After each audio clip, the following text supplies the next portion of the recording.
অন্নহীনে অন্নদায়িনী দয়াময়ী তুই যে মা অন্নপূর্ণা।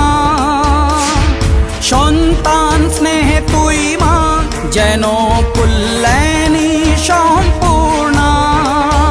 তোর কথা যেন মন্ত্রোচ্চারণ, বজ্র সম কঠিন অনুশাসন।